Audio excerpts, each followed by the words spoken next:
Hello everyone, my name is Okeanskiy, and today we have a new tutorial on PathFinding Service, and we're going to be showing you how to make a AI or NPC humanoid move to a certain place in your map. So right here I have a little example. I have a NPC right here, and I have a little destination part right here, and I made a little script to have him figure out a way to get to that part. So if I click run, it will follow that computed path and find how to get there. So I'm going to be showing you guys how to do this. So first things first, I went ahead and set up a little bit of a map terrain to test on. You can do whatever as long as it's has a path from one place to another. And then I went ahead and made a little part. You don't necessarily need a part to declare your destination. You can just use a vector3 value if you know the position in your script. But just to make things easier, I'm going to mark where I want the destination to be with a part, and then use the part's position to figure out the destination vector3. Of course, this part is anchored, and that way it will just stay in its spot no matter what. Next thing I'm going to do is I'm going to actually go ahead and I have a simple NPC model that I'm going to go ahead and import. I'm going to leave that in the description for you to get. You can use your own, of course. And this NPC model basically just has its parts, its humanoid, its body colors, and an animation script to load in walking and jumping animations for when those would be needed. So to go ahead and script PathFinding Service, there's many ways to do this, but I'm going to go ahead and add a simple server script into the NPC. And the first thing I'm going to do is get PathFinding Service. Local PathFinding Service equals game get service PathFinding Service. Next thing I'm going to do is get some variables that I'll be using a lot. So that will be variables for the NPC humanoid, torso, and destination. So first thing I'm going to do is get the humanoid, which is simple. Local humanoid equals script.parent.humanoid. Next I'm going to go ahead and do local body to get the player's body part. So on R6 and R15, there's actually two different parts. So I'm going to do a simple find first child or find the other first child. So what we're going to do is for our R16 models. Now obviously mine is a R6 model, but I'm going to make this script work on both. So if I copy it over to something that's R15, it'll work on both. Script.parent find first child humanoid root part, or script.parent find first child torso. So this will work on R16 and this will work on R6. My R6 model has a torso right here, as you can see, the little blue part. And lastly, I'm going to get my destination. I'm going to do destination equals game.workspace. I have a part named destination,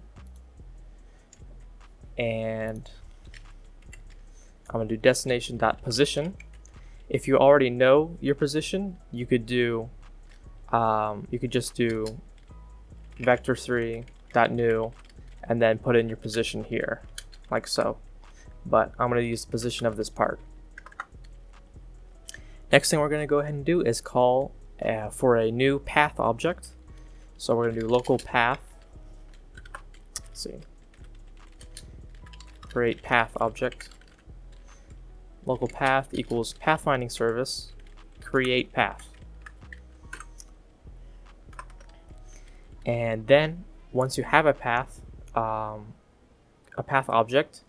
you want to compute a path, which I know may sound confusing, but what you want to do is compute a path or calculate a path path compute async, and then what you want to do is for these parameters, you want to put the starting position and the end destination.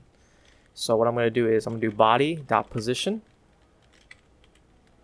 and destination destination as it is, because this is already a vector 3 position. So what this is going to do is I've made a new path object, and then on that path object I'm going to compute a path starting from the body's position to the destination. Next, I want to get all the waypoints between or along that path. So to do that, we're going to do get the waypoints table, local waypoints equals path get function get waypoints. And then I want to iterate through that waypoints table by doing a for loop. So I'll do for key waypoint in pairs waypoints do, and then the first thing we'll do is we'll do humanoid move to that waypoint's position, and then we're going to do humanoid to prevent the for loop from going to the next waypoint too soon. We have to do humanoid.move to finished event wait. So what this is going to do is going to iterate through every waypoint.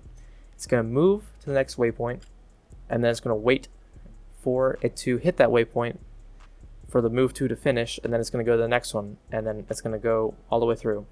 And then the last thing we need to do is, in the event that if waypoint dot action, because some waypoints along the path will require the humanoid to jump from place to place. So some of these waypoints have actions. Just because the action is different from a walk doesn't mean the humanoid will actually jump or do whatever. So we actually need to call that. So if waypoint.action is equal to enum.pathwaypoint.action.jump, then humanoid, we're gonna actually force the humanoid to jump by doing humanoid change state function, and then in the parameter we put enum.humanoid state type dot jumping, and that will force the humanoid to jump. I'm going to comment this real quick.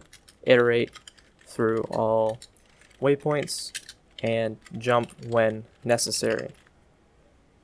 And that is it. So I'm going to go ahead and test this by doing run. And we'll notice that the humanoid actually goes ahead and follows a path, computes a path, and then follows it to its destination. I hope you guys learned something new from this tutorial. Until next time, that's all I got. If you guys want the project file to this project I just made here, I'm going to leave it as a downloadable file in my Discord server, so be sure to join that. Also, be sure to subscribe for more videos, and I'll see you guys next time.